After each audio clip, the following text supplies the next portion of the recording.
أن لا إله إلا الله وحده لا شريك له وأشهد أن محمدا عبده ورسوله اللهم صل وسلم وبارك على سيدنا محمد وعلى آله وأصحابه الطيبين الطاهرين. All praise is due to Allah. It is He whom we praise, He whom we worship, He whom we seek forgiveness from, He whom we seek help from, and He whom we seek guidance from. And He's the one we seek refuge in from our evil deeds and from our evil inclinations. Whomever Allah guides, then none can misguide him. And whomever Allah leads astray, then none can guide him. And I bear witness that no one is worthy of worship except Allah Ta'ala, the one who has no partner and has no similar. And I bear witness that our beloved Muhammad Sallallahu Alaihi Wasallam is the slave of Allah, His final messenger, and the best of all of God's creations. And I ask Allah to send His peace and blessings upon our beloved Muhammad Sallallahu Alaihi Wasallam, and upon his Muslim relatives, and upon his companions, and all those who follow their example until the day of judgment. أما بعد عباد الله فإني أوصيكم ونفسي بتقوى الله. Thereafter, brothers and sisters, I order you and I order myself to have taqwa, which means to fulfill all of your religious obligations and to avoid everything that's haram. For this, I remind you, is what benefits a person on the day of judgment. Okay, if any of you ever neglect to do just one obligation, or if any of you ever do just one thing that's haram, then know that you put yourself at risk on the day of judgment, inshaAllah ta'ala. And in that case, I encourage you to rush to make tawbah. Rush, brothers and sisters, to make tawbah.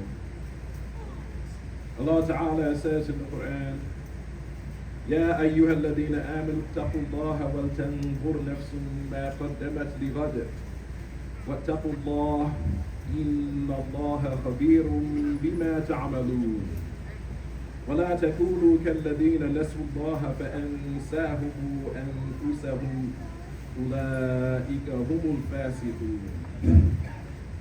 Fellow Muslims, on this day, this blessed day, the day of Eid al-Adha, the Prophet ﷺ encouraged the Muslims to slaughter, to perform a sacrifice. He said, slaughter with acceptance of this deed. For any Muslim who directs the animal he's slaughtering towards the Qibla, that its blood and its farf and its wool will all be good deeds on his scale on the day of judgment. This slaughter, brothers and sisters, know that this is an emphasized sunnah, strongly emphasized in this deen, for the one who can afford it. Whether that person is performing Hajj or not performing Hajj, it's still strongly, strongly recommended for the one who can afford it to do it. The time for this slaughter begins once the time of the Eid prayer is over. So basically we're talking around 20 to 30 minutes after sunrise is when the time begins to do this slaughter. Okay. So know that if a person performed the slaughter before that, like say they did it during Fajr time this morning, then know this would not count for the Eid al-Adha slaughter. This would just be meat for them to eat, like meat that you slaughter any other day. As for the latest time that you can perform the slaughter, the latest time to do it is when the sun sets on the third day of Tashriq. So today is the day of the Eid, Sunday. The 3 days following the Eid, Monday, Tuesday, Wednesday, are the days of Tashriq. That means sunset on Wednesday is the latest time that you can perform the sacrifice. Know also that you cannot sacrifice just any kind of animal. Okay, the animal that you sacrifice for the Eid, it must be either a camel, a cow, a sheep, or a goat. Okay, there's no such thing as sacrificing a chicken for the Eid. Okay? If you choose to sacrifice a sheep, know that it must be 1 year old or have lost its front baby teeth. If you sacrifice a cow or a goat, know that it must be 2 years old. And if you choose to sacrifice a camel, it must be 5 years old. There's also a condition. When I say this age, I don't mean it has to be exactly that age. I mean that age or older. And you can slaughter a 7-year-old camel. It's okay. It's also a condition that the animal you slaughter be free of defects. Okay, free of the kind of defect that would cause the amount of flesh and fat to be less. Okay, for example, if you had an animal that was blind in one eye, or walked with a limp, or if it was visibly sick, this animal is not sufficient for you to sacrifice for the slaughter of the Eid. Okay? If its ears have been completely cut off or partially cut off, this animal is not sufficient for you to slaughter for the Eid. However, it is acceptable if the animal was missing a horn or had one horn partially cut off, or if the ear was torn but without any of the ear actually being missing, just it has a cut in it, this is acceptable. Okay, or if the animal is missing a few teeth, this is acceptable. It's best if you're a man for you to make the slaughter yourself with your own hand. But know that if you choose to authorize someone else to do it on your behalf, then it's recommended that you at least watch that person do it as he does it on your behalf. And know also that the meat of this animal that you slaughter is not permissible for you to sell it. It's not permissible for you to sell any portion of the animal that you slaughter. Not the meat, not the fat, not the skin, not the fur, not the bones, not the horn, nothing. You're not allowed to sell any of it. Even if you intend it to be payment to the butcher.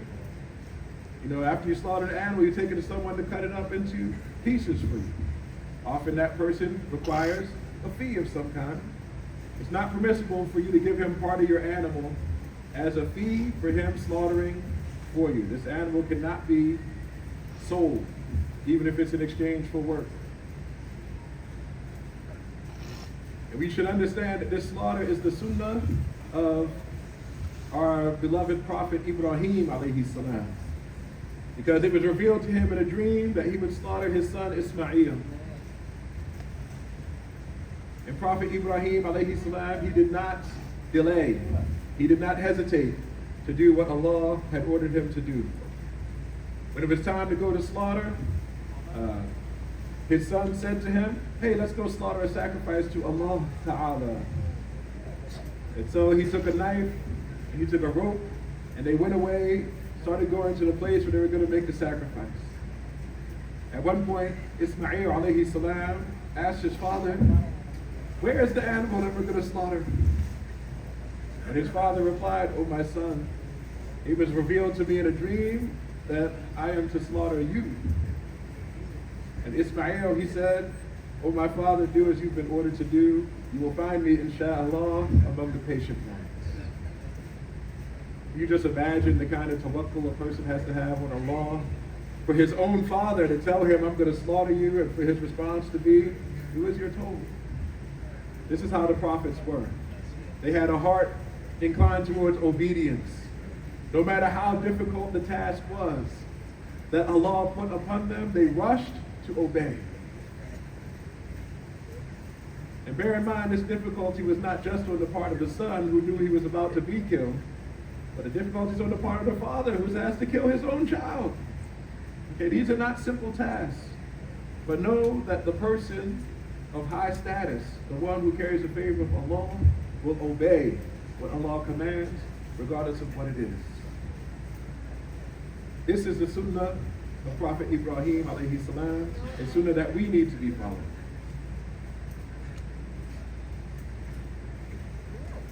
After Ismail alayhi salam said, Father, do as you're told, inshallah, you'll find me among the patient ones. He then said to his father, tighten my rope, or make it tight so that you can't wiggle.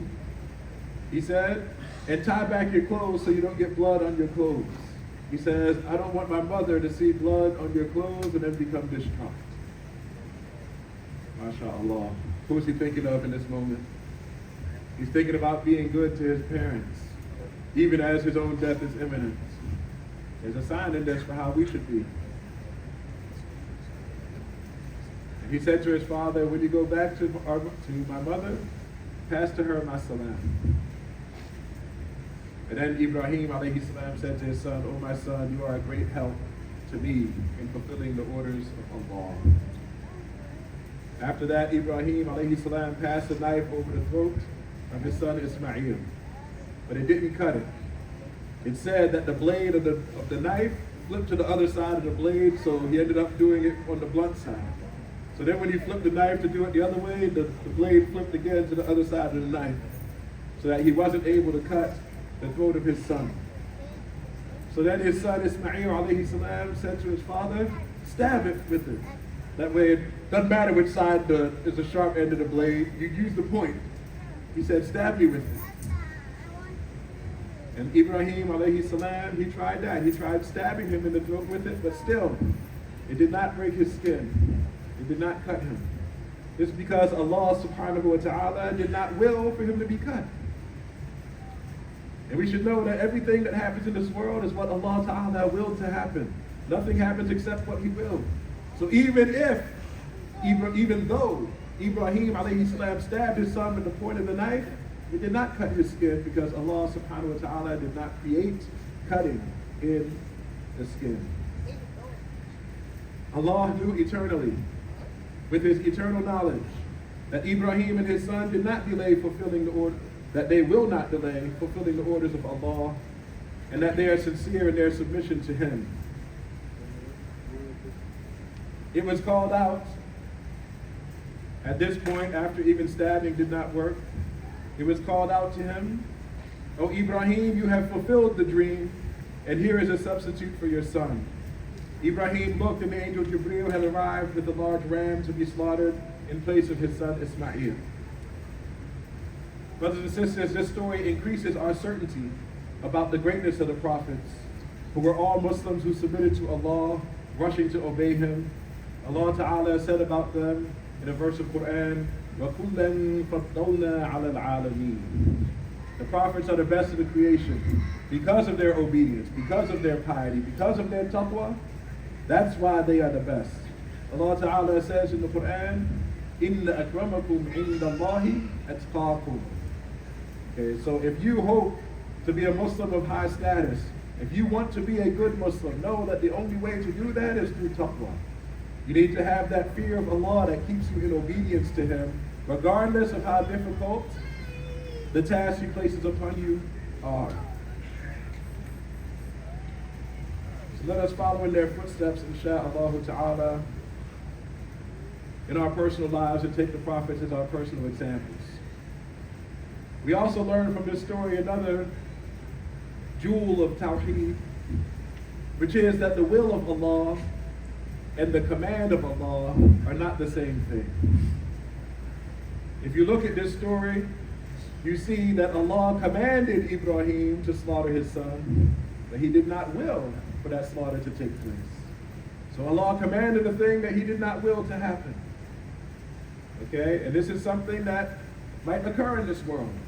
We should know that the belief of the believers and the obedience of the obedient, these are things that happen by Allah's will, by his knowledge, by his acceptance, and by his command.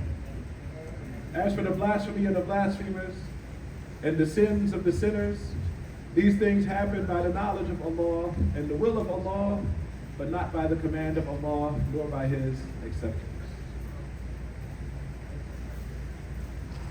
أقول قولي هذا وأستغفر الله لي ولكم فيا فوز المستغفرين.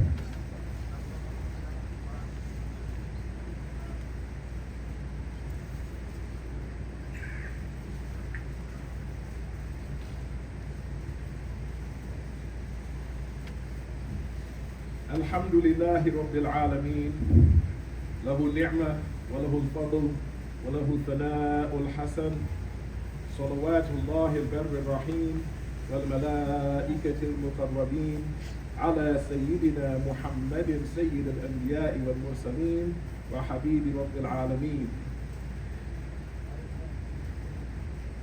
All praise is due to Allah, the Lord of the worlds. And I ask Allah to send his peace and blessings upon our beloved Muhammad sallallahu alayhi wa sallam, who is the best of the prophets and messengers. And I ask Allah to accept the deeds of his Muslim family and of his companions, especially the rightly guided caliphs Abu Bakr and Umar and Uthman and Ali, and to accept the deeds of all those who follow their example until the day of judgment, especially the Imams of guidance Abu Hanifa and Malik and Ash-Shafi'i and Ahmad and all of the awliya and the salihin. أما بعد عباد الله فإني أوصيكم ونفسي بتقوى الله. Thereafter, brothers and sisters, I order you and I order myself to have taqwa, which is to fulfill all the obligations that Allah has placed upon you and avoid every matter that Allah has forbidden you from performing. And I remind you on this blessed day of the Eid, brothers and sisters, to maintain the ties of kinship with your relatives. Okay? Check on them and make sure they're doing well. This day of Eid is a very beautiful day to do that.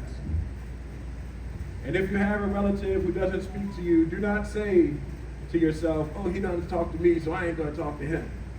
Okay? Don't be like that.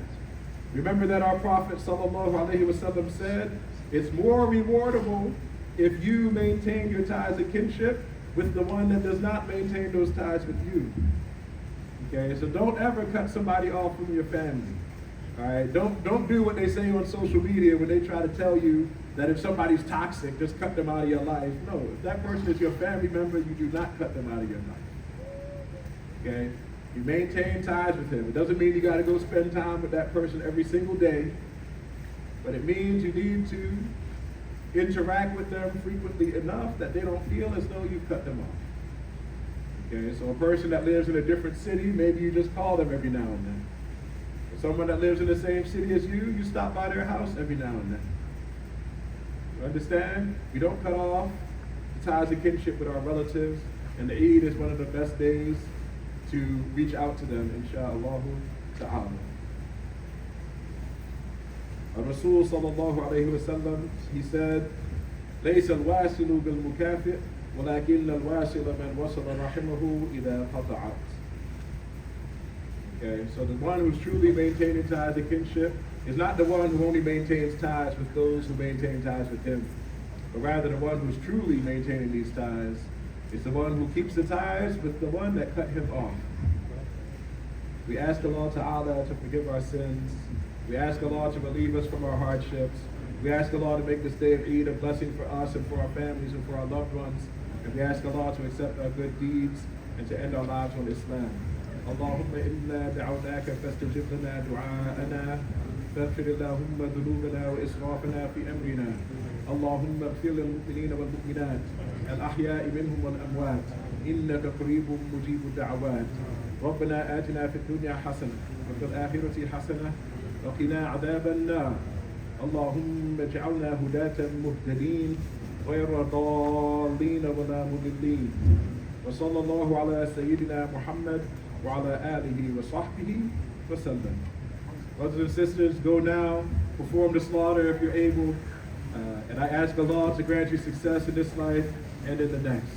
Assalamu alaikum wa rahmatullahi ta'ala wa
Nah, I ain't gonna hold you, nah.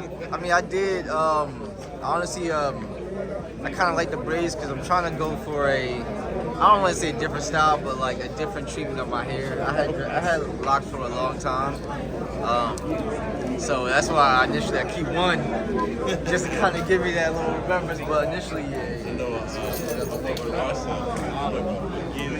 One lock. He had a full head of locks up to him. back of his knees and said, Grandpa died and cut all his hair and kept one lock. Like he just kept, like he had the shade Yeah, days, man, he's on his Anakin, bro. but he had like one lock. He's on his Like, is that long? he just had it rolled up. Like if you ever seen him, he just had it rolled up. And That's, okay, that's different. I was like, once I was like, yo, different. pull out, I just want to see it. When he pulled it, like to the back of his neck with one lock. That's crazy. What's up, man? That's crazy. This nigga walking through like Man, chilling. Yo. Nah, I feel you, man. I think that's initially how my brother had his for a long time.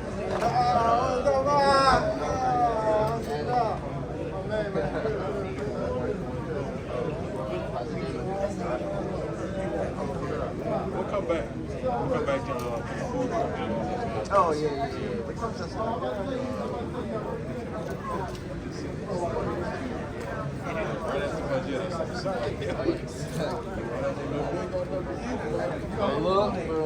because he goes to a different one, but it's not Ice no, the sun.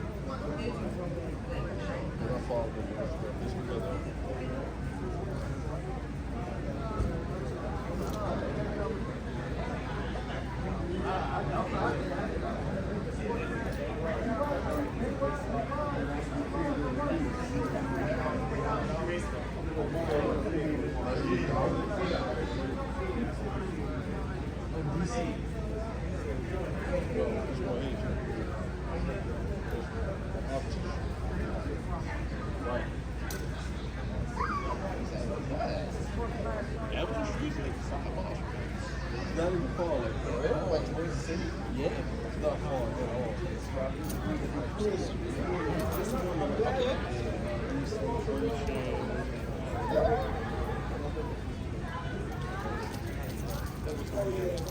One six. Oh, okay. But we know people will pull up on the Yeah. Nah, definitely. Okay. So I'll see you there, man. Yeah, my wife's Christian, so she wanted to come up. Oh, Really?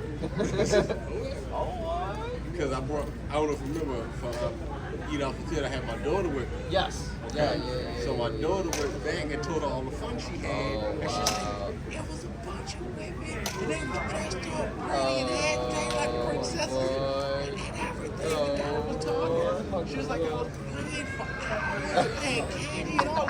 So my wife just kept was like, because she keep bringing it up, like, what, I'm gonna go back, I'm gonna go back. And I'm like, that's not an everyday thing, bro. Like, just, like, but I was about to go to the bar, like, I come here, and she's like, can I go? Like, go, but like, sitting in the corner watching people pray. I'm enjoying the prayer because I'm teaching her how to pray now because she's 6. So I'm like, you can join, but like, ain't no part of it, That's but they're beautiful, playing. man. That's beautiful, man. And my wife was like, wait, I want to go. I want to check it out. I want to support. It's like, she can't have all the fun. Right? I'm like, you did a Christian. I'm like, you got just modesty. Exactly. I'm going to dress, I'm going to job. So she's like, do I have to go in? I'm like, you don't have to if you don't want to. You Took me a point in time where we're outside, everybody's just going to disappear. Yeah.